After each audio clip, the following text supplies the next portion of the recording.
இன்றே டவுன்லோட் செய்து உங்கள் ஃபேவரட் ஷோக்களை என்ஜாய் பண்ணுங்க. கதிரியா இப்படி பண்ணா? என்ன சார் அவன் என்ன பண்ணா?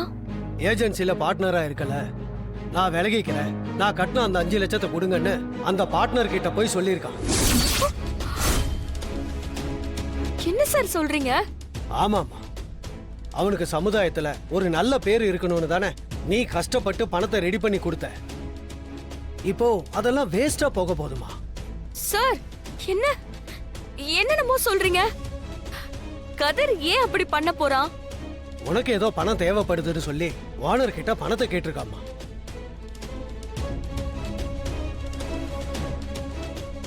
ஆமா, கதிர் எங்க? ஏஜென்சிக்கு தான் போயிருக்கான்.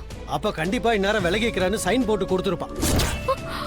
சார் அதுக்கு நான் விட மாட்டேன் சார். சரிம்மா, என்னன்னு பாரு, சரியா? ஆ.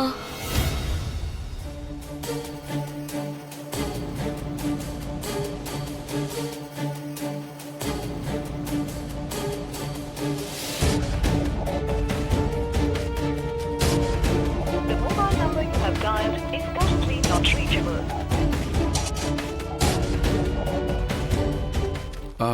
எல்லாம் கரெக்டா இருக்கு சார். சரி, இதில் ஒரு சைன் பண்ணிடுங்க.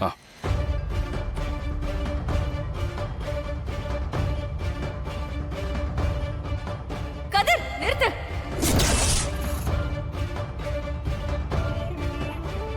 என்னடா பண்ணிக்கிட்டு இருக்க? இல்லதானா, நான் சொல்றது ஒரு நிமிஷம் கேளு. நீ எதுவும் சொல்ல வேண்டாம், எல்லாம் எனக்கு தெரியும். உனக்கு என்ன பைத்தியமா பிடிச்சிருக்கு? எதுவும் வேண்டான்னு எழுதி கொடுக்கவா நம்ம இவ்ளோ கஷ்டப்பட்டோம்? என்கிட்ட கூட சொல்லாம இப்படி ஒரு வேலையை பண்ணிக்கிட்டு இருக்க. என்னால தானே உனக்கு கஷ்டம்லாம் வந்து சேருது. எனக்காக பணம் வாங்க போய் தான் இப்ப நீ மாட்டிக்கிட்டு இருக்க. முதல்ல இந்த பணத்தை எடுத்துட்டு போய் அங்க கொடுத்துருவோம் நம்ம. பேசாத கதிர், என்ன கேட்காம நீ ஏன் எப்படி இப்படி ஒரு முடிவு எடுக்கலாம்? உன்னை நம்ம வீட்ல எவ்வளவு அவமானப்படுத்தினாங்கன்னு மறந்துட்டியா? கதிர், நீயும் ஒரு நல்ல வேலையில இருக்கணும், உனக்கும் பேரு கௌரவம் எல்லாம் இருக்கணும்னு தான் நான் அந்த பணத்தையே வாங்கி கொடுத்தேன். அதுக்காக நீ கார்த்திகிட்ட டார்ச்சர் அனுபவிக்கிறத நான் பாத்துட்டு இருக்கணுமா?